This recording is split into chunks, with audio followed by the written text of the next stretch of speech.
In the October of 1934, a man named Elias Cutter walked through the center of Harrow Flats, Oklahoma, and did something that shocked even the hardest dryland farmers in the entire Cimarron County, men who had buried their children in dust-choked soil and kept plowing. He walked through the main street, past the grain exchange and the feed store and the little white church with the cracked bell, and he said nothing, not one word, to no one.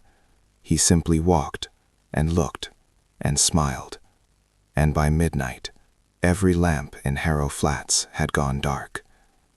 Not because the town had gone to sleep, not because of the storm season rolling in from the Panhandle, not because of poverty or drought or the 1,000 ordinary miseries that were already crushing this part of Oklahoma into powder, but because of something that had no name in the county records, no entry in the sheriff's logbook, and no explanation that any living resident of Harrow Flats would ever agree to give. Not to journalists, not to federal investigators, not even to their own children decades later, when they were old enough that the truth should have lost its power to frighten them. It never did.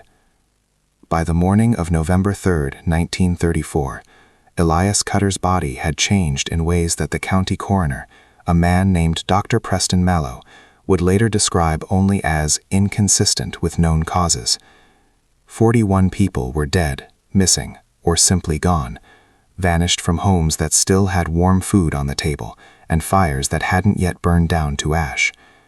And Harrow Flats itself, a town of 312 souls that had survived the worst dust storms in recorded American history, was silent. Not abandoned, not burned, not flooded. Silent. The way a held breath is silent. The way a room is silent after someone says the one thing that cannot be unsaid. The building stood. The church stood. The grain elevator stood. But every single farmer, every wife, every child, every dog, gone. In one night.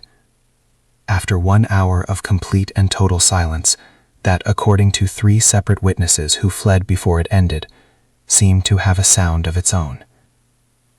Before we uncover the disturbing truth about what happened in Harrow Flats on the night of October 31st, 1934, subscribe, hit that bell, and drop your country, state, or city in the comments right now. I want to see exactly how far this story has traveled, because the people who lived it spent the rest of their lives making sure it would never reach you. Of 1934 in Cimarron County, Oklahoma, was not a season in any way that word is meant to be understood. There was no color change in the trees because most of the trees were dead. There was no crisp bite of harvest air because the air tasted of iron and dry clay and something older than either, the particular mineral grief of topsoil that had been stripped down to hardpan by 3 consecutive years of drought, so severe that the United States Weather Bureau had stopped using its usual language and begun reaching for words that felt almost biblical. The sky in that part of Oklahoma in October of 1934 was a color that painters have never successfully reproduced. Not blue, not gray, not brown, but all 3 at once. A bruised and suspended ceiling that seemed to press down on the flat land with physical weight. The horizon was always wrong. It was always closer than it should have been, as though the earth itself was curling inward. The smell of Harrow Flats was dust and coal smoke, and the particular sweetness of rotting sorghum that farmers had stopped being able to harvest 2 seasons back. The grain elevator on the east end of town, a 70-foot timber structure built in 1912 by a consortium of 6 founding families, still stood, but its upper bins had been empty since the spring of 1933. The sound of Harrow Flats on any ordinary day was wind. Just wind. The constant, low, almost human moan of Great Plains wind moving through a town that had too many gaps in it now. Gaps where houses had been before their owners gave up and drove west toward California with everything they owned tied to the roof of a Model A. The wind found those gaps and used them. It made sounds in the empty lots that people tried not to think about after dark. The Cimarron River, which ran 8 miles south of town, had reduced itself to a series of disconnected brown pools by July of that year. Children who had swum in it 3 summers earlier now walked across its cracked bed to school. The cottonwood trees along its banks, the only substantial trees for 40 miles in any direction, were gray and skeletal, and they rattled in the wind with a sound like distant applause, or like many small hands knocking on many small doors. To understand what happened in Harrow Flats, you must first understand who owned it. Not in the legal sense, though that matters, and we will come to it, but in the deeper, older sense of who owned the invisible architecture of obligation and debt and fear that determined how every single person in that town woke up each morning and what they were allowed to want.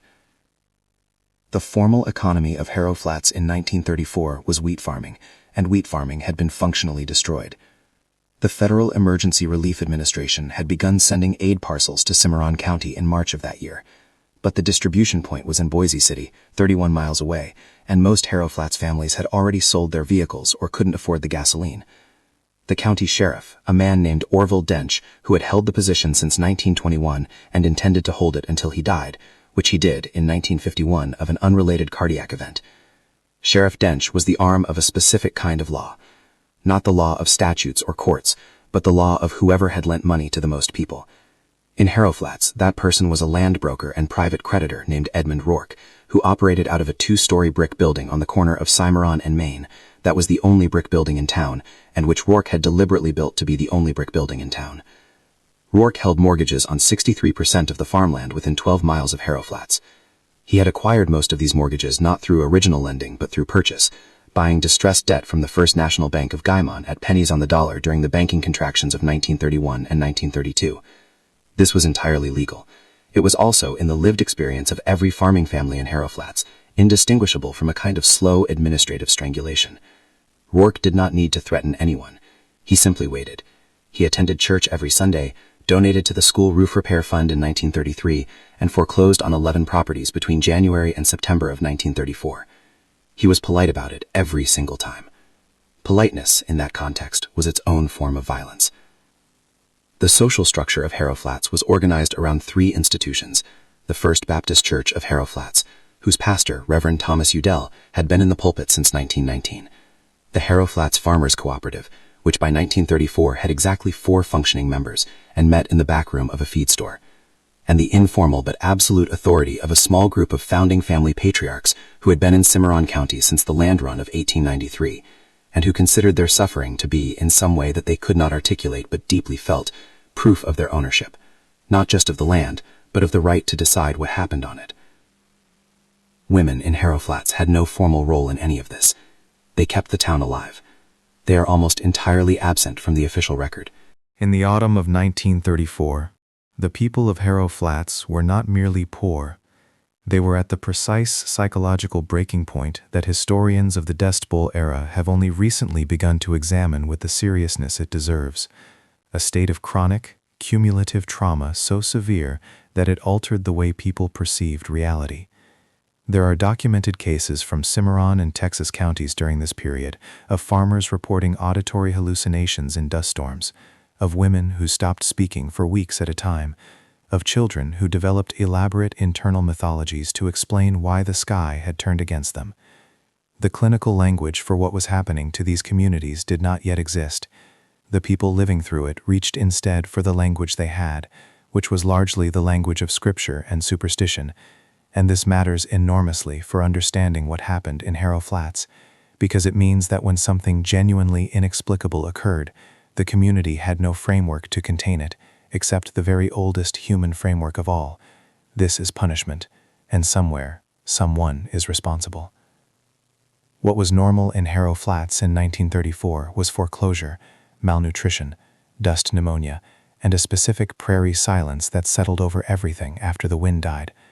What was unthinkable, what violated every unspoken covenant of that community, was any deliberate act against the social order. You did not challenge Edmund Rourke. You did not contradict Sheriff Dench. You did not raise your voice in the Baptist church. You did not ask where the Greer children had gone after their father stopped coming into town in August. You kept your head down, and you endured, because endurance was the only theology that the plains had left these people.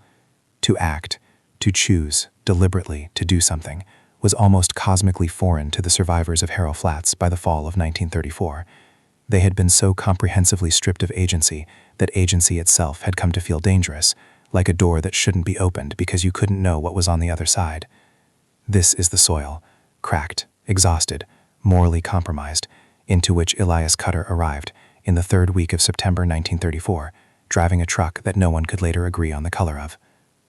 Edmund Rourke was born in 1881 in Wichita, Kansas, the second of 4 children of a dry goods merchant named Gerald Rourke, who beat his children with consistent, business-like efficiency and kept meticulous financial records, and died at 62 of liver failure with $17 in his bank account. Edmund was the one who noticed the $17. He was 19. He stood at the graveside in February of 1900 and felt something clarify inside him, not grief, not relief, but a cold and permanent decision. He would never be his father. His father had worked his entire life and had nothing. The secret his father hadn't understood, Edmund had already begun to understand. The people who owned the paper that other people's work was written on were the people who accumulated, not the workers, the holders, the ones who waited. He moved to Oklahoma Territory in 1902, 2 years before it became a state, working first as a clerk for a land title company in Enid, then as an independent title examiner, then as a small-time lender to homesteaders in the Cherokee Strip. He was good in numbers and better at patience, and he had an instinct for distressed situations that was almost physical, a kind of olfactory sense for the smell of a man who was 3 months from losing everything and would sign almost any paper put in front of him to delay that moment by 6 weeks. Rourke was never cruel in these transactions. This is important to understand. He genuinely did not experience what he was doing as cruelty. He experienced it as clarity. Other men clouded their judgment with sentiment. He did not. He arrived in Cimarron County in 1919, bought the corner lot on Sycamore in Maine for $400 from a widow named Clara Pease, whose husband had died in the influenza outbreak of the previous year, and began building. The brick came from a supplier in Liberal, Kansas. He paid cash. He wanted everyone to see the cash. For 15 years, Rourke was simply the most powerful man in Harrow Flats. He wasn't hated exactly, because hatred requires a certain amount of hope, the belief that the hated thing might be changed or defeated. Rourke was regarded the way the drought itself was regarded, as a permanent condition of the landscape that it was pointless to have feelings about.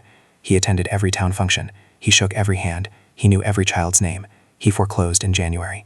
The thing that made Edmund Rourke truly monstrous, the thing that separated him from merely ruthless, did not happen until the summer of 1933, when a farmer named Caleb Weston, who owed Rourke's company $420 on a land note, came to Rourke's office with his 12-year-old daughter and asked for a 6-month extension.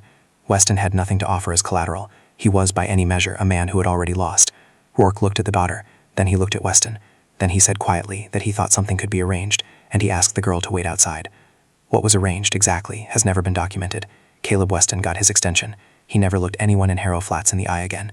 His daughter, whose name was Ruth, stopped attending school that September. By the spring of 1934, 3 other farmers had visited Rourke's office under similar circumstances of desperation and left under similar circumstances of silence. Sheriff Orville Dench knew. Reverend Thomas Udall knew. The founding family patriarchs who met on the steps of the grain elevator on Saturday mornings knew, and not one of them said a word, because the alternative to Rourke's paper was the loss of every acre of land they or their neighbors possessed, and land, to these men, was the only thing left between their families in complete dissolution. They had decided, each in his own quiet way, that this was the cost of survival. They had decided that some things once decided did not need to be spoken about again. It was this silence, this particular, chosen, civic silence, that Elias Cutter drove into, in September of 1934, in his truck that no one could agree on the color of, and it was this silence that he came, very deliberately, to end.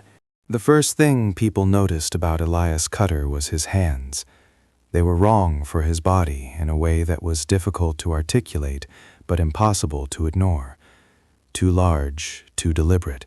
The hands of a man who had spent years doing very specific and very controlled things with them, with the particular stillness of someone who has learned that stillness is a form of power. He was 37 years old in the autumn of 1934, medium height, lean in the way that the Depression made everyone lean, with a face that was deeply weathered but not aged, the distinction being that weathering is something done to a person by the world, while aging is something the person does themselves, and Elias Cutter gave the impression of a man to whom the world had done considerable work, but who had not, internally, moved an inch in response. His eyes were a pale, washed-out gray, the color of the Oklahoma sky in January, and they held a quality of attention that made people uncomfortable without their being able to say why. He looked at things, walls, fields, faces, the way a surveyor looks at land, as though he was measuring something invisible and finding that it matched a number he already had written down somewhere. He drove a 1929 Ford Model AA flatbed truck, dark green or possibly dark blue. 3 separate residents of Harrow Flats gave 3 separate answers when asked later, and all 3 were certain, with a canvas tarp tied over the bed that no one ever saw him remove in daylight. He arrived on a Tuesday, September 18, 1934, and took a room at Mabel Finch's boarding house on the north end of Sycamore Street for $1.50 a week, paid 3 weeks in advance, in cash. He said he was a soil surveyor working on a federal erosion study. He had papers that said so. Whether those papers were genuine has never been definitively established. Those hands. 3 separate people mentioned them, unprompted, in the fragmentary accounts collected by a Boise City journalist named Harold Crane in 1936, 2 years after the events at Harrow Flats.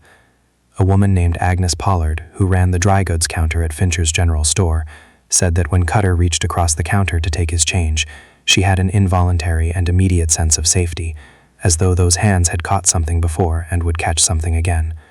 A teenage boy named Danny Pruitt said the hands reminded him of his grandfather's, who had been a carpenter.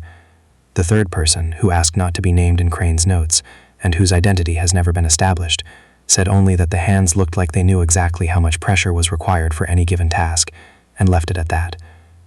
The wound that had shaped Elias Cutter was not a single event, but a sequence, the way the worst wounds always are. He had grown up in Beaver County, Oklahoma, 40 miles east of Harrow Flats, the eldest son of a wheat farmer named Samuel Cutter, who had broken his back in 1909 when Elias was 12, and had spent the remaining 20 years of his life watching his farm be systematically dismantled by the compound interest on a medical debt that a Kansas City lending company had purchased from the original hospital in 1912. Samuel Cutter died in 1929, the same month the stock market collapsed, on a farm he had worked for 31 years and did not own a single acre of. Elias was at his bedside. He watched his father's hands, which had also been too large for his body, and which had built 4 structures on that farm from raw timber, go still on the quilt that Elias's mother had made from feed sacks in 1921. And then he stood up and walked outside and looked at the flat Oklahoma horizon for a very long time without any particular expression on his face, and then he got in his truck and drove west and did not come back. Between 1929 and 1934, the 5 years before he arrived in Harrow Flats, Elias Cutter's movements are partially documented and deeply instructive. He worked briefly as a farmhand in the Texas Panhandle. He spent 8 months in Amarillo doing something that a former associate described vaguely as accounting work for people who needed numbers kept quiet. He appeared in the records of the Oklahoma State Penitentiary in McAllister as a visitor in 1931 and again in 1932, visiting an inmate named Carl Dietz, whose own record listed him as a former land surveyor convicted of document fraud. What Cutter and Dietz discussed during those visits was never recorded. Dietz died in the prison infirmary in March of 1933 of pneumonia, and whatever he had given Cutter, knowledge, contacts, a method, died with him, at least officially. The morally gray secret at the center of Elias Cutter, the thing that makes him impossible to regard as simply a hero, is this. In the winter of 1932, somewhere in the Texas Panhandle, a private lender named Morris Halbert, who had foreclosed on 47 properties in 2 counties, was found dead in his office with his financial records arranged very neatly on the desk in front of him, and no visible cause of death that the local coroner was able to determine conclusively. Morris Halbert had, 6 months earlier, turned away a man with 2 large hands who came to his office asking questions about land title transfers. The case was never solved. Elias Cutter was never formally connected to it, but the method, the tidiness of it, the record-keeping, the specific nature of the arrangements left behind, would appear again in Harrow Flats, in modified form, in November of 1934. Those hands, still, deliberate, knowing exactly how much pressure was required. The unforgettable thing about Nora Voss was her stillness when everyone else was moving. In a community in constant low-grade physical agitation, the reflexive, anxious motion of people who have learned that stopping means thinking, and thinking means feeling what you've been working not to feel.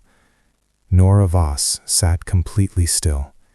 At church, at the general store counter, on the front steps of the house she technically no longer owned, since Edmund Rourke's company had filed the foreclosure notice in August, and she had simply not left. She was 32 years old, dark-haired, sharp-featured in the way of women whose faces have been stripped of every softness by years of physical hardship, and who have arrived somewhere on the other side of that stripping that is not hardness exactly, but precision. She looked, several people noted, like someone who was always doing arithmetic that no one else could see. She had been born Nora Aldrich in Guymon, Oklahoma, in 1902, the daughter of a schoolteacher named Francis Aldrich, who had the distinction of being one of the few men in Cimarron County who owned his home outright, and the further distinction of dying of dust pneumonia in February of 1934, 7 months before the events of this story, leaving Nora a small house with a large lien that she had not known about because her father, in the particular pride of men of his generation, had not told her. The lien was held by Edmund Rourke's company. When Nora discovered this, 3 weeks after her father's funeral, she sat for what neighbors described as an unusually long time at the kitchen table, and then she stood up and went to Rourke's office and asked him directly what the terms of repayment were. Rourke told her. He was polite about it. She looked at him for a moment with an expression that no one who witnessed it could later fully describe. Not anger, not fear, something beneath both. And then she said thank you, and left. Her wound was her father's death, but more specifically it was the particular nature of that death. Francis Aldrich had known for at least a year before he died that his house carried a secret debt. He had borrowed against it in 1931 without telling Nora, because he had believed, as men of his generation and community universally believed, that financial disaster was a form of personal moral failure, and that to involve his daughter in it would be to transfer the shame. He had protected her from the truth and left her holding the consequences. This is the specific texture of Nora Voss's wound. Not that bad things happen, but that the people who love you will lie to protect you from knowing about them, and the lie is worse than the thing itself, and the silence around the lie is worse than the lie. She had been shaped by this experience into someone with a nearly physical intolerance for chosen silence, which is to say, she had been shaped by this experience into the one person in Harrow Flats most likely to do something about Edmund Rourke. Her hidden strength was documentation. This is less dramatic than it sounds and more dangerous than it appears. Nora Voss had been, before her father's illness consumed the last 2 years of her life in caretaking, a bookkeeper for the Harrow Flats Farmers Cooperative. She had a bookkeeper's memory, near perfect, categorical, patient, and she had spent the 18 months since discovering her father's debt quietly reconstructing, from public records at the county courthouse in Boise City, and from conversations with other families in similarly obscured financial situations, a detailed picture of Edmund Rourke's land acquisition operation. She had a ledger. It was hidden under the floorboards of the house she technically no longer owned. It contained dates, amounts, names, and in 3 specific cases, notations about the circumstances under which certain extension agreements had been reached. She had written the word arrangements in those 3 entries, underlined it once, and left the rest of the line blank, because she knew exactly what it meant, and could not bring herself to write the full thing, and could not bring herself not to record it at all. The moment Nora Voss and Elias Ketter realized their goals were perfectly, dangerously aligned, happened not in a dramatic confrontation or a tense whispered conversation, but in the most ordinary possible setting, at the counter of Finch's General Store, on the morning of September 24, 1934, 6 days after Cutter arrived in Harrow Flats. Nora was buying lamp oil. Cutter was behind her in the line. Agnes Pollard at the counter mentioned, in the way that small-town storekeepers mention things, casually, as filler between transactions, that it was a shame about the Greer property, wasn't it? That Mr. Rourke had filed on it just last week, with winter coming. Nora said nothing. Cutter, behind her, said nothing either. But as they both turned from the counter at the same moment, and found themselves side by side in the narrow aisle between the dry goods shelves, they glanced at each other, and what passed between them in that glance was a form of recognition that requires no language and no prior acquaintance. It is the recognition of 2 people who have been doing the same arithmetic and have arrived at the same number. The number in this case was Edmund Rourke, and what it meant was enough. They did not speak that morning. Nora walked home with her lamp oil. Cutter walked back to Mabel Finch's boarding house. But that evening, just before dark, there was a quiet knock at the door of the house on the edge of foreclosure, and Nora Voss opened it, and Elias Cutter was standing there with his two large hands at his sides, and his surveyor's eyes measuring something invisible, and he said very quietly that he understood she had been keeping records, and that he thought they should talk. She let him in. She put the ledger on the table between them, and the story of what happened in Harrow Flats, Oklahoma in the autumn of 1934 truly began. The lamp oil lasted 4 hours.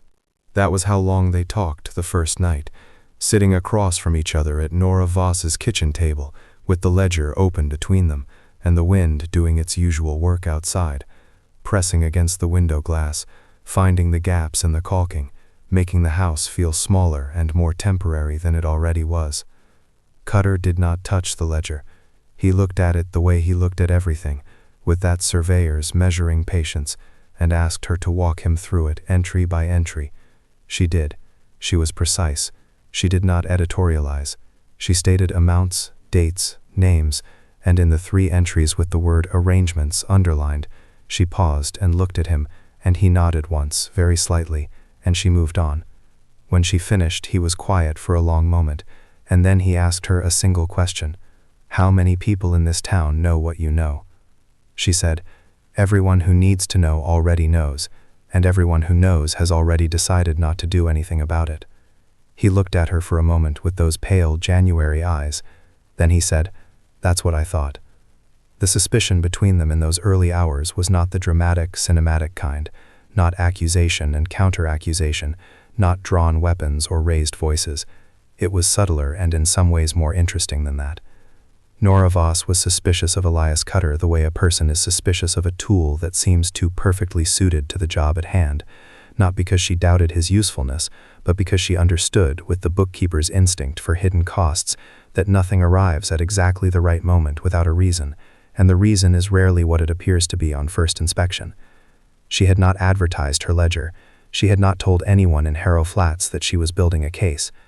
The fact that Cutter knew she had records meant that he had been asking questions about her specifically before he knocked on her door, and the fact that he had been asking questions about her specifically meant that he had arrived in Harrow Flats already knowing more than a soil surveyor working a federal erosion study would have any reason to know. She said this to him, plainly and without hostility, somewhere in the second hour. She said, "You knew about the ledger before tonight. Who told you?"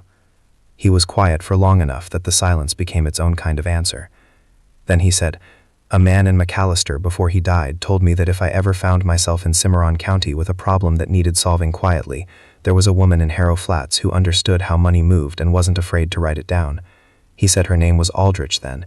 He said she was the kind of person who keeps records because she understands that records outlive the people who make them." "Carl Dietz," Nora said. Not a question. Cutter looked at her with something that was almost but not quite surprise. He said, "You knew Carl Dietz." She said, "My father did, before." She did not explain what before meant, and he did not ask, because in Cimarron County in 1934, before was a complete sentence that everyone understood. They sat with that for a moment, the strange, vertiginous sensation of discovering that the web of connection between them was older than either of them had known, that they had been moving toward this kitchen table for years before either of them consciously chose to move anywhere. Then Cutter reached into his coat and placed something on the table beside the ledger, a folded document, typewritten, with a federal land survey seal in the upper corner, that Nora, with her bookkeeper's eye for official paperwork, looked at for exactly 2 seconds before she said, "That's not real." He said, "No, but it's good enough." She looked at him. He looked at her. And the suspicion between them did not disappear. It was too intelligent for that. They were both too intelligent for that. But it shifted, the way weight shifts when two people on opposite ends of a beam both take a step toward the center. It became something more like respect, which in the circumstances was more useful anyway. The trust between Elias Cutter and Nora Voss was built in 3 specific moments across the first 2 weeks of October 1934, and each moment cost one of them something they could not get back. The first moment happened on October 4th, 8 days after their initial meeting, when Cutter came to Nora's house in the middle of the afternoon, an unusual hour, visible to neighbors, the kind of visit that in a small town in 1934 required a socially acceptable explanation, and told her that he had spent the previous 2 days in Boise City at the county courthouse, reviewing land title records, and that he had found something in Rourke's filing history that Nora's ledger had not captured. There was a secondary holding company, incorporated in Woodward County in 1928, under a name that bore no obvious relationship to Rourke's primary operation, through which at least 11 of the Cimarron County foreclosures had been processed. The significance of this was technical but absolute. It meant that the legal trail connecting Rourke's personal finances to his foreclosure activity was deliberately obscured across 2 county jurisdictions, and that any challenge to his land titles would have to be mounted simultaneously in 2 separate courts. It also meant that Rourke had been planning this structure for at least 6 years, long before the drought made it profitable, which meant the drought had not created Edmund Rourke's operation. It had simply allowed it to reach its full intended scale. Nora looked at the documents Cutter had copied by hand. He had not been permitted to remove originals, and the courthouse did not have a photographic reproduction service, and she said nothing for a long time. Then she said, "How did you get access to the secondary filing records? Those are not public documents under the standard title registry." He said, "I told the clerk I was conducting a federal fraud assessment connected to the Agricultural Adjustment Act. I showed her the survey papers." "The fake ones," Nora said. "The effective ones," Cutter said. This was the moment Nora understood that Cutter had already committed a federal crime on behalf of a plan they had not yet formally agreed to, which meant he had decided she was trustworthy before he had any reasonable evidence that she was, which meant he was either reckless or operating on a form of judgment that went beyond evidence. She decided, after consideration, that it was the latter. She added the Woodward County Holding Company to the ledger in her precise small handwriting and underlined it twice. The second moment of trust came on October 9th, and it was Nora who was tested. She was at Fincher's General Store in the mid-morning when Sheriff Orville Dench came in and stood at the counter talking to Agnes Pollard about the federal surveyor who'd taken a room at Mabel Finch's. Dench was casual about it, the way he was casual about everything that he was actually paying close attention to. Buying a tin of tobacco, asking in a friendly way whether Agnes had noticed anything particular about the man, whether he had asked any unusual questions, whether anyone knew what county office he was reporting to.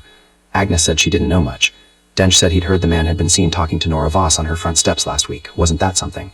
And looked at Agnes with the specific look that small-town sheriffs develop across decades of extracting information from people who believe they are merely having a conversation. Nora was 6 feet away, behind the shelf of canned goods, completely invisible to both of them, listening to every word. She had 2 choices. She could stay hidden and let Agnes, who knew nothing specific enough to be dangerous, handle Dench's questions, or she could step out from behind the shelf and speak for herself, which would tell Dench that she had been there the entire time and had chosen to reveal herself rather than hide, which in the specific social grammar of Harrow Flats would communicate something very precise, that she was not afraid of him knowing she had nothing to hide, which is different from actually having nothing to hide and requires considerably more nerve. She stepped out from behind the shelf. She said good morning to Sheriff Dench.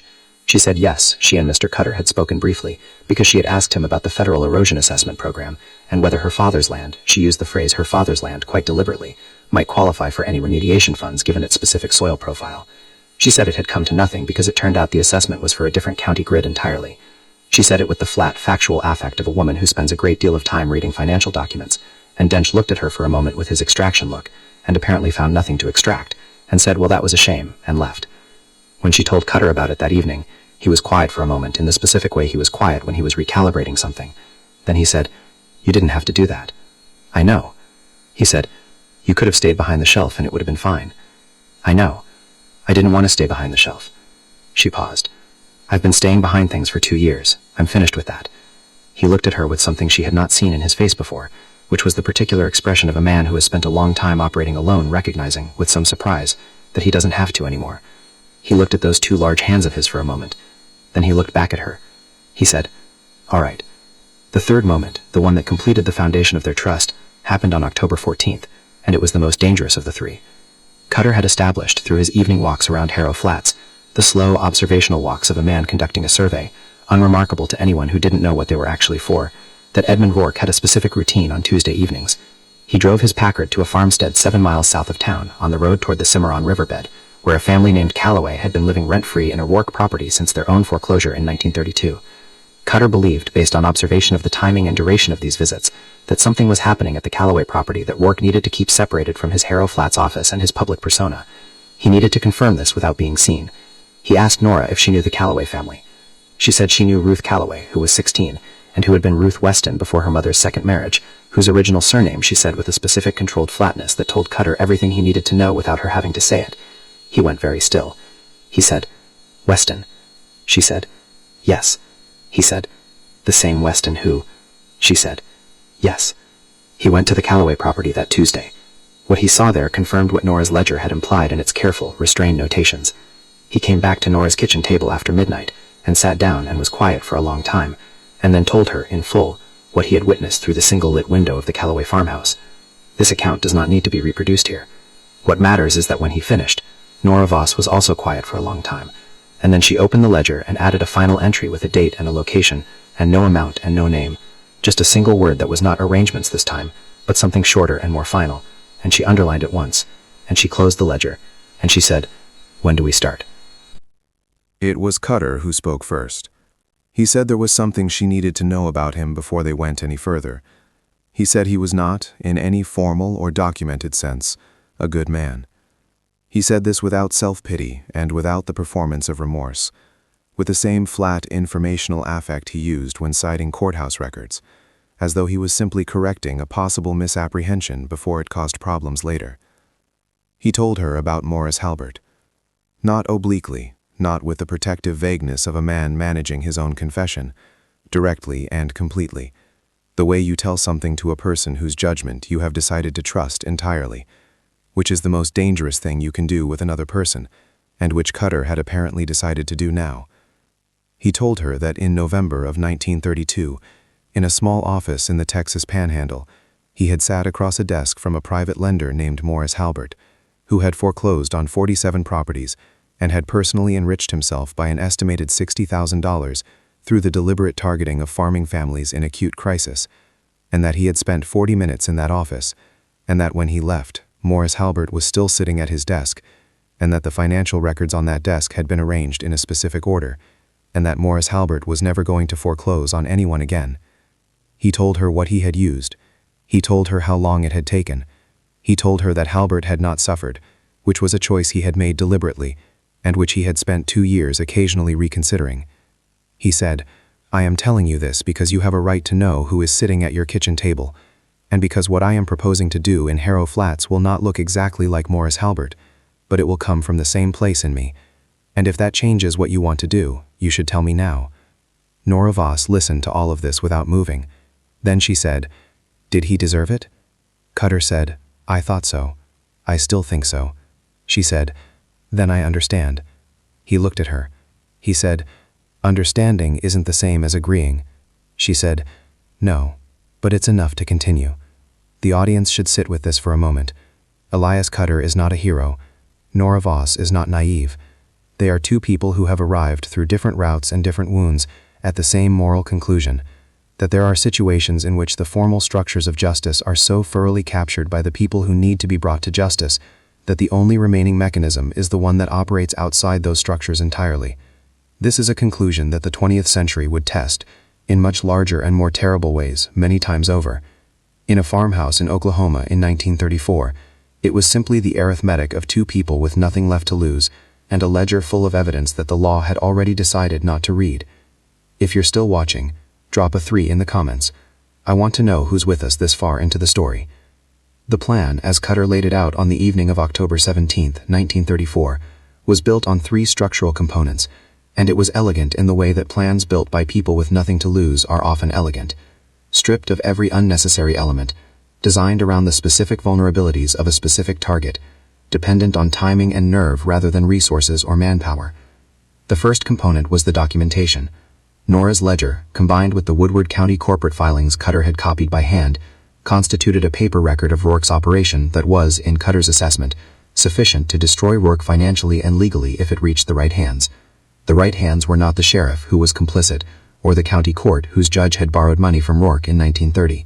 The right hands were a specific federal land fraud investigator named Agent Douglas Farwell, who operated out of the Oklahoma City field office of the Department of Justice, and who had, according to Carl Dietz before his death, been building a regional case against predatory Depression-era land acquisition schemes for over a year. Getting the documentation to Farwell without Rourke knowing it was coming was the foundation on which everything else rested. The second component was the Tuesday evenings. What Rourke was doing at the Callaway property was, under federal law as well as Oklahoma state statute, a criminal matter entirely separate from the land fraud, and one that carried considerably more immediate and personal consequences. The plan required a witness, not Cutter, who was unknown to the legal system in this county, and whose fake federal papers were a liability, not Nora, whose connection to Rourke through the foreclosure made her an interested party whose testimony could be questioned. It required someone whose presence at the Callaway property on a Tuesday evening would be, in retrospect, unremarkable, someone with an innocent reason to have been there, who would see what Cutter needed them to see, and who would be willing to say so on a federal record. The third component was the most dangerous, and the one that contained the 2 seeds of doubt that would, in the end, determine the shape of everything that followed. Rourke kept a private ledger of his own. Cutter knew this from Dietz, who had known Rourke in the early Cimarron years, and had told him in one of those McAllister visiting room conversations that Rourke maintained a second set of records, a personal accounting of every transaction, every arrangement, every name and amount and circumstance, in a fireproof lockbox in the floor of his office beneath a section of removable board. This private ledger would, combined with Nora's documentation, be comprehensive. It would be unanswerable. Getting it meant entering Rourke's office. The first seed of doubt. The lockbox required a key that Rourke kept on his person at all times. Cutter had a method for the lockbox that didn't require the key. But the method required time inside the office, more time than any plausible cover story could account for if anyone happened to notice. The second seed of doubt.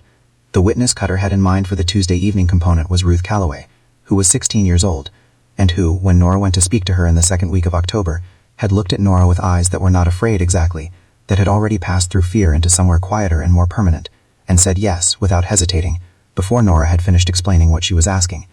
And the speed of that yes had kept Nora awake for 3 nights in a row, not because she doubted the plan, but because she understood what it meant about what Ruth Calloway had already decided about her own life, and she was not sure that a plan that required a 16-year-old girl to walk back into the worst thing that had happened to her, one more time, on purpose, for the purpose of ending it, was something she could morally ask for.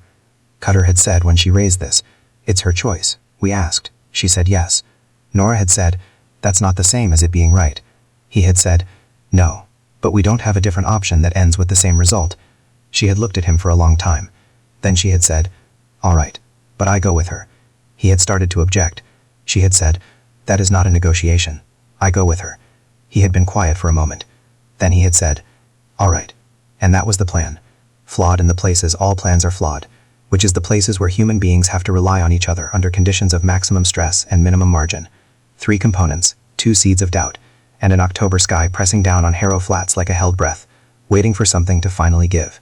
They began on the evening of October 22nd, 1934, a Tuesday, with the wind coming in hard from the northwest and the temperature dropping faster than it should have for that time of year, as though the season itself was accelerating toward something.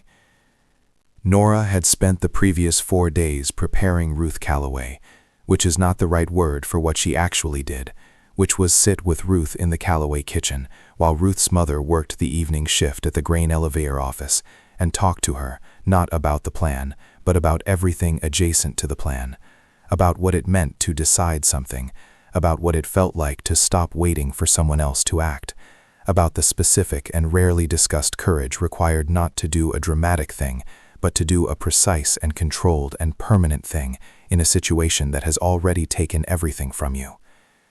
Ruth Calloway listened to all of this with those quiet, already decided eyes, and on the 4th evening she said to Nora, "I know what you're doing. You're not preparing me. You're making sure I'm sure." And Nora had looked at her and said, "Yes." And Ruth had said, "I'm sure. I've been sure since before you knocked on my door." Cutter spent those same 4 days doing what he called site work, which meant walking every approach to Rourke's brick building on the corner of Sycamore and Main at every hour of the day and evening, timing Sheriff Dench's patrol circuit, identifying which windows of the surrounding buildings were habitually lit and which were dark, and establishing through a series of innocuous conversations at Fincher's general store and Mabel Finch's breakfast table the precise dimensions of Edmund Rourke's Tuesday evening absence from town. Rourke left at 7 in the evening. He returned, based on Cutter's 4 weeks of observation, between 10:30 and 11. That was the window. 3.5 hours, minus the time required to drive 7 miles on a dirt road in each direction. The actual window inside Rourke's office was closer to 2 hours and 40 minutes, assuming no complications. On the evening of October 22nd, at 6:55, Nora and Ruth left the Calloway farmhouse on foot and walked south along the creek bed in the direction of the Calloway property's south pasture fence, where they would be, in approximately 90 minutes, in a position to observe through the farmhouse window what Cutter needed them to observe. Nora had a notebook. Ruth had nothing, because Ruth did not need anything external to remember what she knew. At 7:10, Cutter watched Rourke's Packard pull out of the alley behind the brick building and head south on the main road, and he waited 4 full minutes after the sound of the engine faded before he crossed the street and went around to the back of the building. The lock on the rear door was a standard pin tumbler of the kind common in commercial buildings of that era, and Cutter was through it in 40 seconds using a method that Carl Dietz had apparently described in considerable detail during one of their McAllister conversations. He was inside. The office was exactly as he had imagined it from Dietz's description, a large front room with Rourke's desk and client chairs, a smaller back room used for file storage, and a narrow space between the back wall and the file shelving where the floorboard section Dietz had described was located. Cutter found it in 6 minutes. The lockbox took 11 minutes more, using a cold chisel method that left specific marks on the box's faceplate, but did not, as Cutter had calculated, leave marks consistent with any particular individual's tools. He photographed the contents of the box, not with a camera, which he did not have, but in the same meticulous hand-copying method he had used at the courthouse, working in the thin beam of a pocket torch, writing in the compressed shorthand he had developed over years of needing to record information quickly and completely in conditions of minimal visibility. He was done and out of the building by 9:15, 75 minutes before Rourke's expected return. The first thing that went wrong was minor, and, in isolation, manageable. As Cutter crossed back across Sycamore Street, he passed within 15 feet of a man he recognized as Leonard Pruitt, Danny Pruitt's father, who was sitting on the steps of the hardware store smoking a pipe in the dark. Pruitt looked at him. Cutter nodded. Pruitt nodded back. Nothing was said. But Leonard Pruitt had been sitting on those hardware store steps in the dark at 9:15 on a Tuesday evening for no obvious reason, and he had seen Elias Cutter cross Sycamore Street from the direction of Edmund Rourke's building. It was a minor thing. Cutter filed it and moved on. It was the kind of minor thing, in a plan with no margin, is never actually minor. Nora and Ruth returned to the Calloway farmhouse at 10:45, after Ruth's mother was back and settled, and Ruth went directly to her room without speaking to anyone, which her mother had learned in the economy of living with Ruth, not to question. Nora walked the 7 miles back to Harrow Flats in the dark, and met Cutter at her kitchen table at midnight, and they compared what each of them had found, and what they found together was considerably larger and more terrible than what either of them had found separately. The private ledger from Rourke's lockbox contained, as Dietz had promised, a complete personal accounting of every transaction in the Cimarron County operation going back to 1928. But it contained something else that Dietz had either not known about or had chosen not to mention, perhaps because even Karl Dietz, who was not a man of elevated moral sensibility, had found it too specific to discuss. There was a second section in the ledger, written in a different pen and a different hand, not Rourke's hand, a smaller, more educated script, that documented a series of transactions entirely distinct from the land acquisition operation. These transactions involved payments, in cash, to 3 individuals in Cimarron County, coded by initials that Nora, with her bookkeeper's knowledge of local personnel, identified within 10 minutes. O.D. was Orville Dench, T.U. was Thomas Udell. The third set of initials, R.M., took her longer, and when she worked it out she sat back from the table and was quiet for a moment in a way that told Cutter it was significant. R.M. was Robert Mallow, the brother of Dr. Preston Mallow, the county coroner, who operated the only mortuary in the county, and who had, it emerged from the ledger entries, been performing a specific service for work since 1931. The service was documentation. Robert Mallow had been certifying causes of death in a series of cases, 9 cases across 3 years, all farmers or family members of farmers who had been in arrears to Works operation, all deaths attributed to dust-related illness or accident, or in 2 cases simple cardiac failure, in ways that closed investigation before it could begin. The ledger listed amounts paid to Mallow after each certification. The amounts were consistent. The pattern was unmistakable. 9 people. Not foreclosed on, not coerced.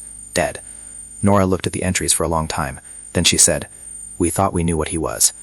Cutter said, "We knew part of what he was." She said, 9 people. These are families I know. The Hendersons. The Brower boy. Clara Peace." She paused, and something moved across her face. Clara Peace was the widow he bought the corner lot from in 1919. She died in 1932. Dust pneumonia, everyone said. Cutter said, "She was 81.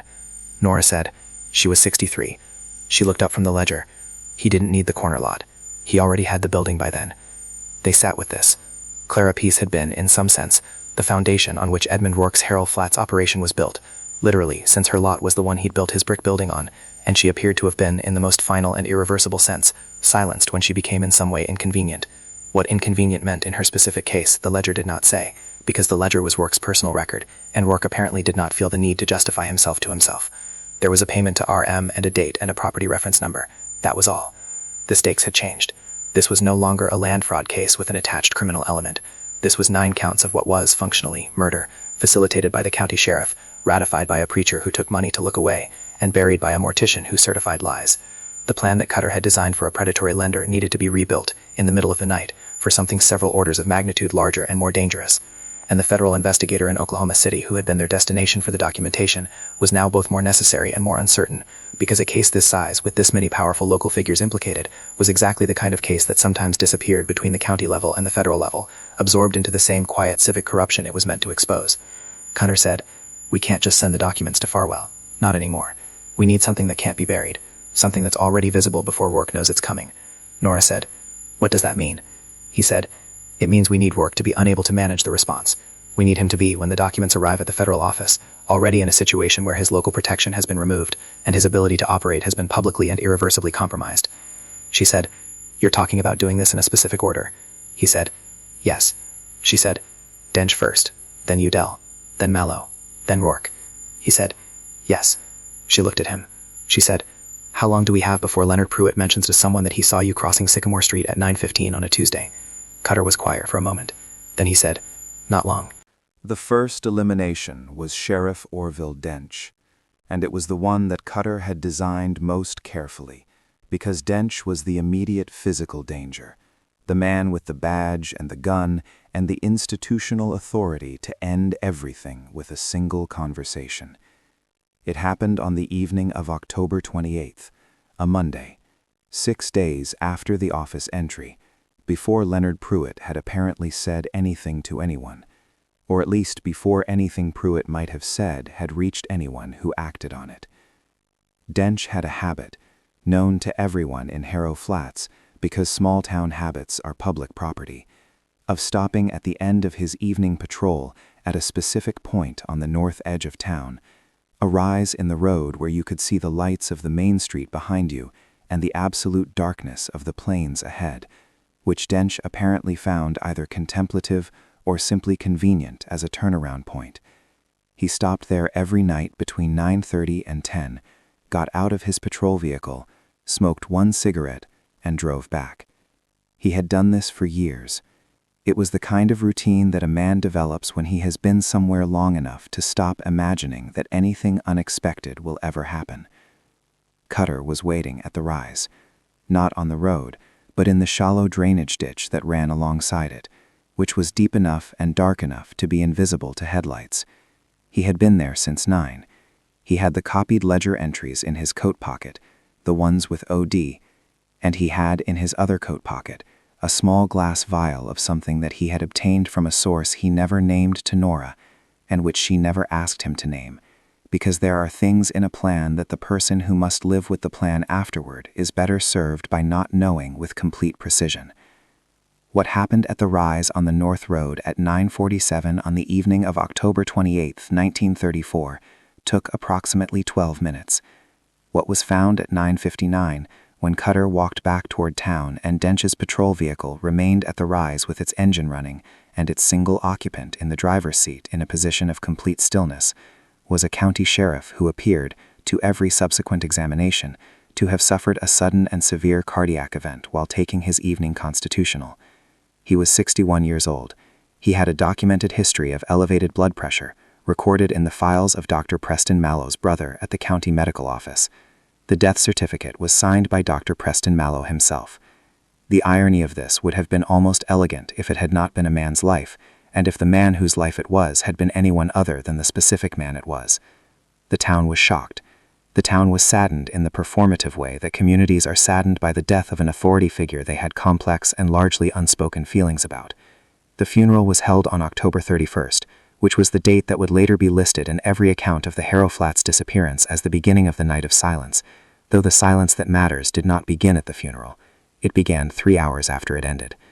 The second elimination was Thomas Udell, the Reverend, and it was calculated in the most precise sense of that word, designed not to produce a death, which would have been 2 deaths in the same week in a town of 300, an arithmetic impossibility to explain away, but to produce a complete and permanent removal from the board. Cutter had spent part of the week following Dench's death establishing, through careful and indirect inquiry, the specific nature of what Thomas Udell had agreed to in exchange for his ledger payments. It was not complicated. Udell was a man with a gambling debt, contracted in 1929 in a card game in Liberal, Kansas, that he had never told his congregation about, and which Rourke had apparently discovered and used as the mechanism of purchase. The debt was to a man in Liberal who was himself connected to interests that would have found a Baptist minister's acknowledgement of it considerably more damaging than the minister himself would have liked. On the evening of November 1st, Cutter placed an envelope under Udell's vestry door. The envelope contained a complete copy of the ledger entries referencing TU, a handwritten note explaining what federal investigators would be receiving within the week, and a single additional document, a letter typed on paper with a Liberal, Kansas postmark, from the man to whom Udell owed the original debt, which Cutter had obtained through means that the story does not need to fully detail, suggesting that the debt had been sold to a third party who was considerably less patient than the original holder. The letter was not entirely authentic. It was, however, entirely convincing. Thomas Udell left Harrow Flats on the morning of November 2nd, on foot, with a single bag, without telling anyone where he was going.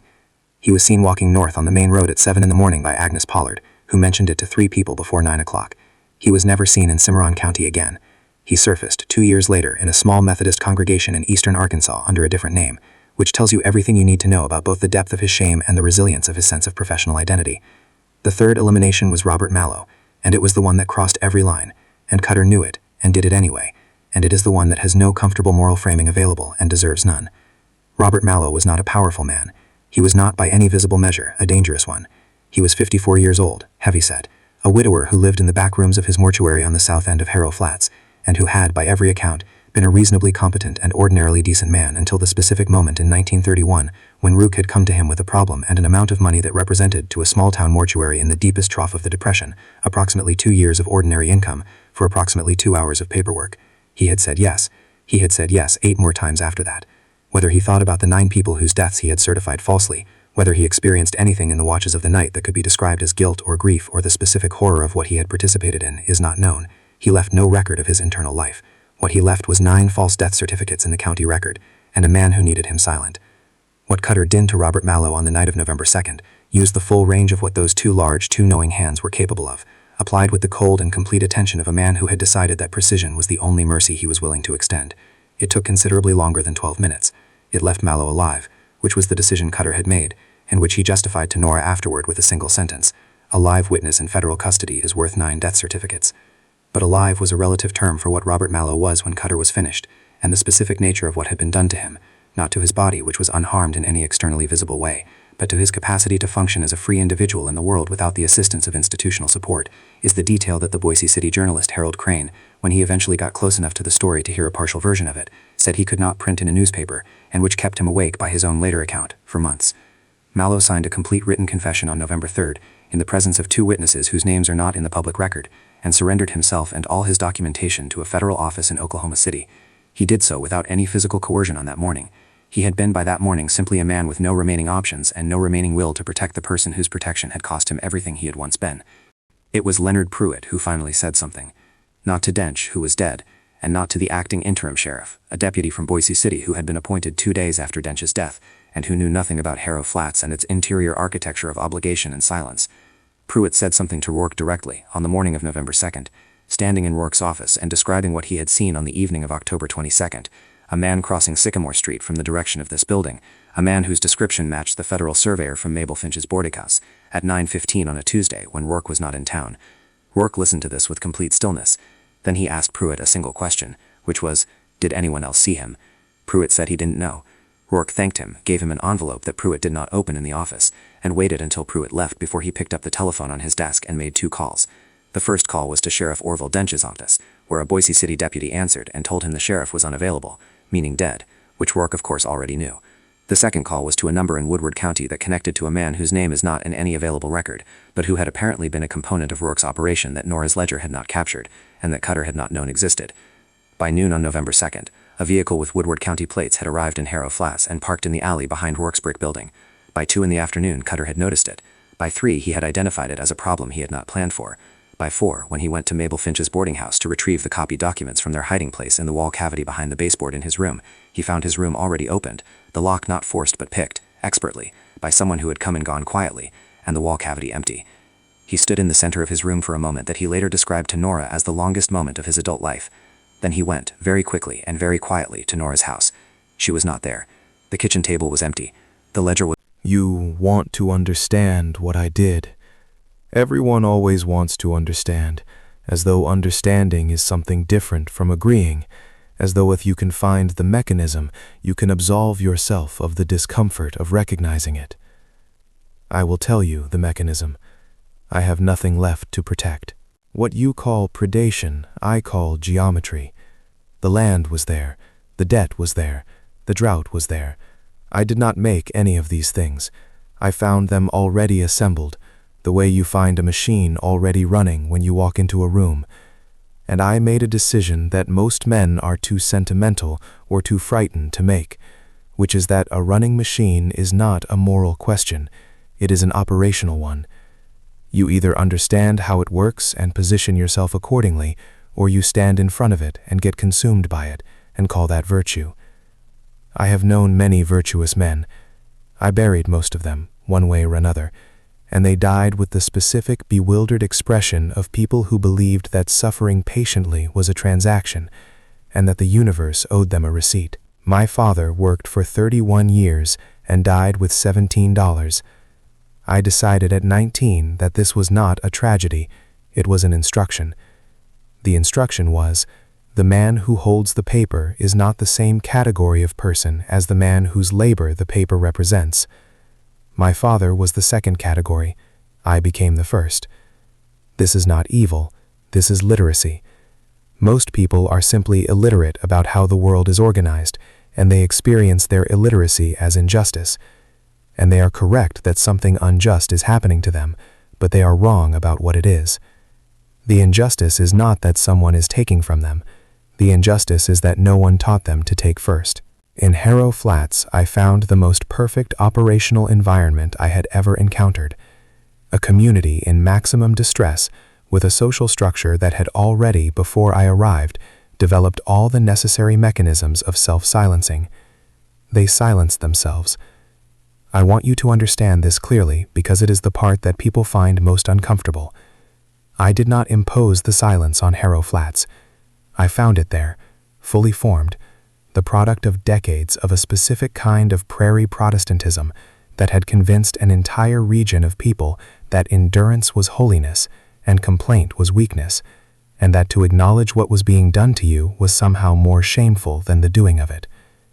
I simply, and this is the precise word, I simply relied upon it, the way you rely upon a wall that is already standing. You did not build the wall, but you would be a fool not to use it. The arrangements. I know that this is what you have been building toward. The specific word in the specific ledger that the Voss woman wrote and underlined and could not bring herself to complete. Let me complete it for you. The arrangements were a solution to a specific problem, which was this. In a community operating at maximum financial desperation, with conventional collateral exhausted, the only remaining negotiating leverage available to a debtor was personal, not property, person. This is not something I invented. This is as old as debt itself. What I did was recognize it and apply it with consistency and discretion, and I want to be honest about this, because dishonesty at this point would be absurd, with a complete understanding of what it was. I was not confused about the nature of the arrangements. I was not deceiving myself about their meaning. I made a calculation about what the silence of this community was worth, and I was correct in that calculation for 3 years, which means the calculation was accurate. The fact that it was also monstrous is not a contradiction. Accurate and monstrous are not mutually exclusive categories. Anyone who tells you otherwise has simply never been in a room where the arithmetic is that clear. Ruth. I know you want me to say her name and flinch. I will say her name. Ruth Weston, later Calloway, 16 years old, dark-haired, quiet in the way that children become quiet when they have decided that the adults around them have no intention of protecting them, and that the only available response to this discovery is an internal one. She looked at me, the first time, with exactly the expression I have just described. Not fear, not hatred, something more considered than both. I told myself at the time that the expression was acceptance. I have had considerable time since to reconsider this interpretation, and I have arrived at the conclusion that what I read as acceptance was in fact something closer to the look of a person who is memorizing your face for a purpose you do not yet know about. I underestimated her. I underestimated the Voss woman. I underestimated the man with the hands. I am capable of this admission because the capacity for accurate self-assessment does not disappear simply because the assessment is unfavorable. I built an operation on the assumption that the silence of Harrow Flats was structural and permanent. I did not account for the possibility that the right combination of people, arriving at the right moment of collective exhaustion with that silence, could dismantle it from the inside faster than I could reinforce it from without. This was my error. It was a significant one. I make it once. I want to say one more thing, and I want it to be the last thing, because I think it is the truest thing, and truth has a way of being most visible when it is stripped of everything surrounding it. I never hated any of them. not Voss, not the Cutter man, not Dench, who was useful, not Udall, who was weak, not the families I foreclosed on, or the ones I made other arrangements with, or the ones I asked Mallow to handle when they became complications. I felt nothing about any of them that could be described as hatred. What I felt was the clean and consistent absence of the kind of feeling that would have made any of it difficult. And I am telling you this not as a confession of monstrousness, but as a warning, because the absence I am describing is not rare. It is not the special pathology of a particular kind of broken individual. It is a capacity that exists in ordinary people under ordinary conditions of sufficient incentive and sufficient permission, and the only thing that stands between any functional society and the arithmetic I practiced in Harrow Flats is the presence of people who are willing to pay the cost of refusing the silence. The Voss woman understood this. I think, in a way I find genuinely difficult to articulate, that this is why I almost respected her. Almost. The ledger was gone from the kitchen table, but Nora was not gone from the house. She was in the back room, standing against the wall beside the window, with the particular stillness that Cutter had by now learned to recognize as her operational mode. Not frozen, not hiding, but positioned. She had heard someone approach the house, she told him, 40 minutes earlier, and had moved the ledger before the knock came. The knock had been Rourke's man from Woodward County, a large, quiet individual she described as wearing a city coat unsuited for the weather, who had asked for Mr. Cutter in the tone of someone who already knew Mr. Cutter was not there. She had told him she didn't know anyone by that name.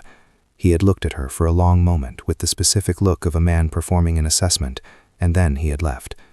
Where was the ledger? Cutter asked. She showed him. She had taken it to the one place in Harrow Flats that was, by the logic of the moment, the last place anyone connected to Rourke would think to look for it, the back room of Fincher's General Store, behind the year's unsold inventory of seed catalogs, where Agnes Pollard had agreed to keep a package for Nora without asking what was in it. Agnes Pollard, who had watched Orville Dench extract information from customers for 20 years and had spent those years saying nothing, had apparently decided on the evening of November 2nd, when Nora came to her back door with a wrapped package and a specific expression, that she was finished with that particular habit. Cutter looked at Nora for a moment when she told him this. He said, "You trusted her." Nora said, "She's been watching that store counter since 1918. She knows every person in this town and what they owe to whom and what it has cost them. She was ready. She just needed to be asked."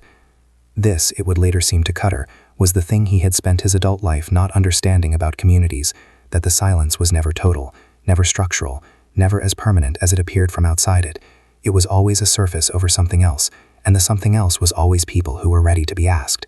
He had spent 5 years operating alone because he had assumed the silence was the substance. Nora had spent 2 years building a ledger because she had understood from the beginning that the silence was only a practice, and practices can be interrupted. The confrontation with Rourke did not happen the way that confrontations in stories are supposed to happen. There was no dramatic face-to-face in the brick building on Sycamore in Maine, no moment of accusation and defense, no opportunity for Rourke to deploy the cold geometric intelligence of his monologue on a live audience. What happened was more clinical than that, and more final, and in some ways more disturbing, because it removed from Rourke the last thing he had always relied upon, which was the comfort of being seen.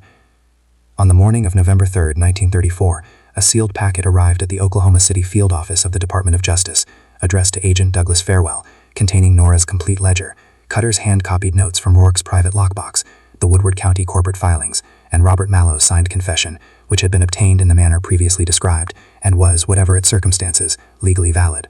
The packet had been sent 3 days earlier, on October 31st, from the Boise City post office by Agnes Pollard, who had driven the 31 miles in a borrowed vehicle on the pretext of visiting her sister.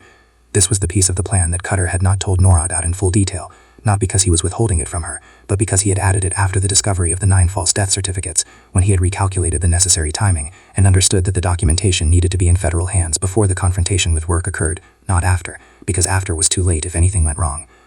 Nora found out about Agnes's drive to Boise City on the morning of November 3rd, when Agnes told her, and she experienced a moment of genuine anger at Cutter for the gap in his disclosure, which he expressed to him that evening in precise and controlled terms, and which he accepted without defense, because she was right, and he knew it, and the only thing he said was, "I should have told you." She said, "Yes, you should have." They did not speak for the rest of that evening, which, given everything that had happened in the previous 2 weeks, was, in its own way, almost restful. The removal of Edmund Rourke from Harrow Flats was not accomplished by Cutter's hands or Nora's ledger alone. It was accomplished by the specific and compounding weight of what those two things represented together. A paper record so complete, so cross-referenced, so free of any single point of attack or dismissal, that when Agent Douglas Farewell arrived in Cimarron County on November 5th with 2 additional federal agents and a warrant, Rourke's Woodward County man was already gone, having apparently received some signal that the operational situation had changed beyond salvage, and Rourke himself was in his brick office, sitting at his desk, with his hands flat on the surface in front of him, and an expression on his face that the federal agent who first entered the room later described as the expression of a man who has just finished a very long calculation and found that the answer is not what he expected. He was arrested. He was transported to Oklahoma City. He was held without bail on federal land fraud charges, with additional charges related to the 9 false death certificates to follow. He never returned to Harrow Flats. It was Ruth Calloway who faced the impossible choice, and the choice was this: whether to testify. The federal case against Rourke did not require Ruth's testimony for the land fraud charges. The documentation was sufficient. What it required her testimony for was the separate criminal matter: the arrangements, the Tuesday evenings, the Calloway farmhouse, the pattern of exploitation that Rourke's private ledger referenced in its cold geometric notation. Without testimony from a direct victim, the criminal charges beyond the financial ones were circumstantial. With testimony, they were not. The difference in terms of the sentence Rourke would serve was substantial. The difference in terms of what testimony would require Ruth Calloway to do and say and relive in a federal courthouse with Rourke room was also substantial, and of a completely different nature. Nora sat with Ruth in the Calloway kitchen for 3 hours on the evening of November 4th, the night before the federal agents arrived. She did not advocate. She did not suggest. She laid out the situation with the same flat precision she used for financial documents. Here is what is possible. Here is what it costs. Here is what it produces. Here is what happens in each case. And then she was quiet, and she waited, and she let Ruth Calloway be, for perhaps the first time in her 16 years, the person in the room with the most power over the outcome. Ruth said, "If I don't, he gets the financial charges." Nora said, "Yes." Ruth said, "He goes to prison, but not for—" She paused. "Not for the thing." Nora said, "Not specifically. Not on record." Ruth looked at the kitchen table for a long time. Then she said, "Will it be in the documents? Even if I don't testify, will someone be able to find it if they look?" Nora said, "The ledger entries are in the federal record.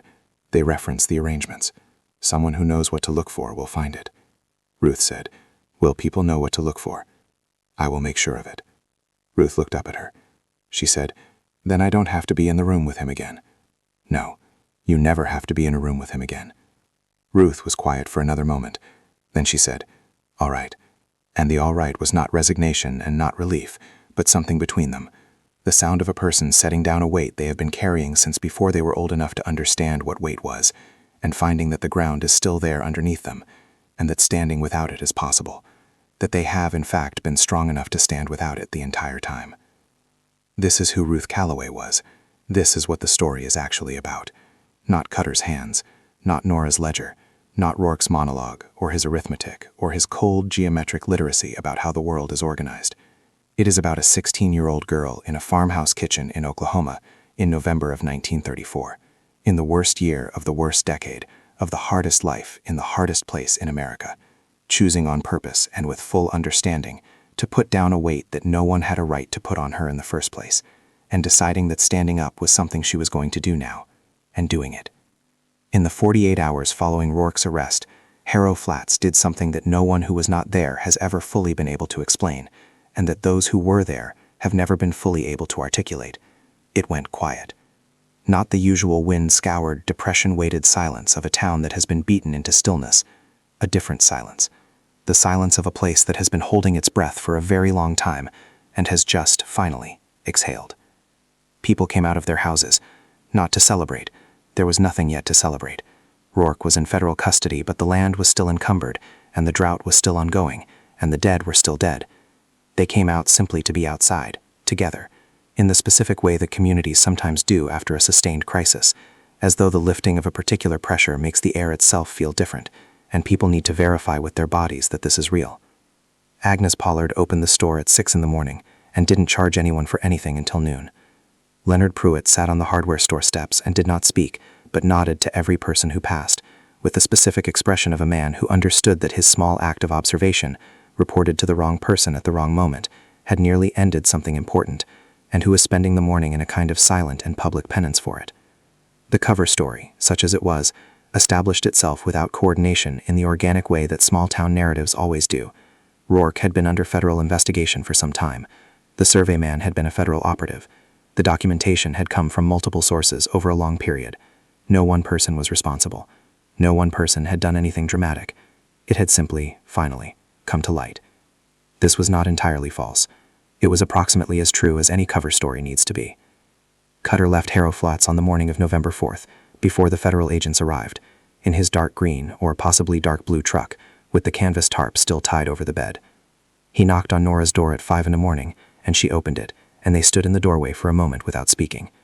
Then he said, "The records are complete. Farwell has everything. You don't need to do anything more except answer questions honestly when they ask you." She said, "Where are you going?" He said, "I don't know yet." She looked at his hands for a moment.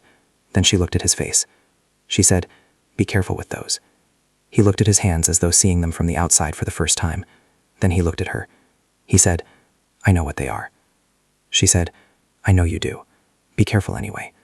He got in the truck and drove north, and the sound of the engine faded into the plains wind in the dark, and Nora Voss stood in her doorway for a long time after it was gone, looking at the space where the truck had been, and the space where the sound had been, and the specific quality of silence that follows the departure of someone whose presence has mattered, which is a silence that contains the shape of the thing that left it. By 7 that morning, every lamp in Harrow Flats had come back on. Everyone. By the spring of 1935, Edmund Rourke had been indicted on 11 federal counts of land fraud, 2 counts of conspiracy to obstruct justice, and 4 counts related to the false death certificates, the evidentiary chain for which had been reconstructed with sufficient precision from Mallow's confession and the private ledger to survive Rourke's legal team's initial challenges. The trial, held in Oklahoma City in March of 1936, lasted 19 days. Rourke was convicted on 9 of the 11 counts and sentenced to 22 years in the federal penitentiary at Leavenworth, Kansas. He served 14. He was released in 1950 at the age of 69 and moved to a rooming house in Tulsa, where he lived for 4 more years on what remained of assets the federal government had been unable to fully seize, which was, by all accounts, not an inconsiderable sum. He died in 1954, alone, of cardiac failure, in a room that contained no photographs and no personal correspondence of any kind. The Tulsa County coroner noted in his report that the deceased appeared, based on the condition of the room and its contents, to have been living for some time in a state of deliberate anonymity, as though he had been, in some sustained and purposeful way, erasing himself. No one claimed the body for 11 days. Nora Voss remained in Harrow Flats through 1935 and into 1936, during which time the federal land fraud case produced a legal unwinding of a significant portion of Rourke's Cimarron County holdings, a process that was complicated, slow, and only partially successful, the law being considerably more efficient at punishing individual wrongdoers than at restoring the conditions that existed before the wrongdoing. Several families recovered partial equity in their land. Several did not. The Callaway property title was cleared in August of 1935 and transferred to Ruth's mother outright, without encumbrance, which Ruth received with the same quiet, decided expression she brought to everything, and which Nora had come to understand was not the absence of feeling, but its most concentrated form. By 1937, Nora had left Harrow Flats. She moved first to Oklahoma City, where she worked as a bookkeeper for a regional agricultural cooperative, a position that suited her in ways that went beyond the professional, since the cooperative's entire purpose was the kind of collective financial self-protection that might have prevented everything that happened in Harrow Flats if it had existed there a decade earlier.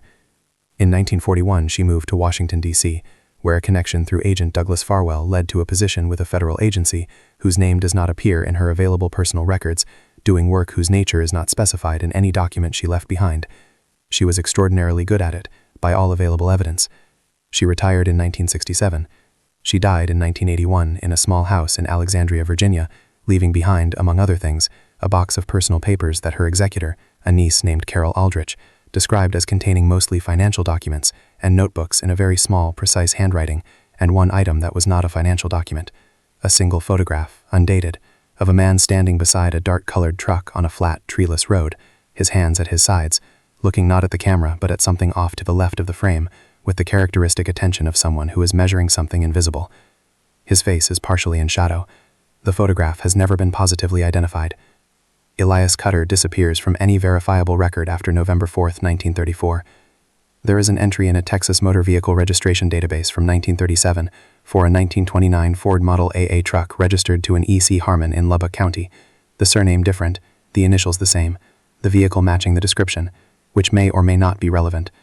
There is a visiting record at the federal penitentiary in Leavenworth from 1938 for a visitor listed as E.C. Cutter, who signed in to see a prisoner whose name in the record has been redacted under a 1952 records management order and has never been restored. Who he visited and what was said is not known. What is known is that he signed the visitor's log with his full name, which is either evidence that he had nothing left to hide, or evidence that he had become, by 1938, something that did not need to hide. The distinction matters. It is not possible from the available record to determine which it was. Ruth Calloway married in 1940, moved to Tulsa, raised 3 children, and died in 1998 at the age of 80. Her obituary in the Tulsa World described her as a retired schoolteacher and noted that she was known among her students for an unusual quality of attention. That she listened, one former student was quoted as saying, like someone who understood that what you were not saying was often more important than what you were. Her children knew nothing about Harrow Flats. She had never spoken of it. This was not, her daughter told the journalist who attempted a follow-up interview in 2001, because her mother was secretive or damaged or avoidant. It was, the daughter said, because her mother had described it once, briefly, as a thing that had already been finished, and that finished things did not need to be carried. The official record of Harrow Flats, Oklahoma, ends abruptly in late 1934 in ways that archivists and local historians have found, consistently and without satisfying resolution, anomalous. The Cimarron County property records for the period between October and December of 1934 contain a gap of approximately 6 weeks, not missing pages, not damaged files, but a systematic absence of entries for a specific geographic cluster of properties that corresponds precisely to the area affected by Rourke's land acquisition operation. Whether this gap is the result of deliberate removal, administrative disruption during the federal investigation period, or something else entirely has never been determined. A records request filed by a University of Oklahoma history graduate student in 1989 was acknowledged and then not fulfilled, and a follow-up inquiry in 1991 was acknowledged and then not fulfilled, and a third inquiry in 1993 produced a letter stating that the relevant records were undergoing conservation treatment and would be available upon completion, and no further communication was ever received. The sealed file box in the Woodward County Courthouse basement that contained Rourke's partial written document, the 11-page handwritten account excerpted in this story, was discovered in 1971 by archivist Diane Caswell and reported to her supervisor, a man named Gerald Fitch, who told her to refile it. Caswell made a personal copy. Gerald Fitch retired in 1974. The original file box was listed in the courthouse inventory as late as 1988 in a routine records audit.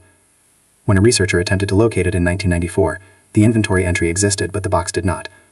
No transfer order was found. No destruction authorization was found. The box is simply not there. It is listed as existing. It does not exist. 3 of the 9 individuals whose deaths Robert Mallow certified falsely were, according to the federal investigation, provably alive as late as 1933, in documented contact with family members through correspondence. Their deaths, dated in the official record to 1931 and 1932, are therefore impossible as recorded. The federal indictment acknowledged this discrepancy. The subsequent conviction addressed the false certification, but not the underlying question that the discrepancy raises, which is this: if the people were alive when they were recorded as dead, what actually happened to them, and when, and where are they now? This question appears nowhere in the trial transcript. It was not raised by the prosecution. It was not raised by the defense. It was not raised by the judge. It exists, unremarked upon, in the gap between what the federal case proved and what the federal case asked. And it has remained there, undisturbed, for 90 years. There is one additional fact that cannot be explained by any available record, and which was noted by Harold Crane, the Boy City journalist, in a personal letter written to his editor in 1937 that was never published, and which surfaced in a private collection sale in 2008.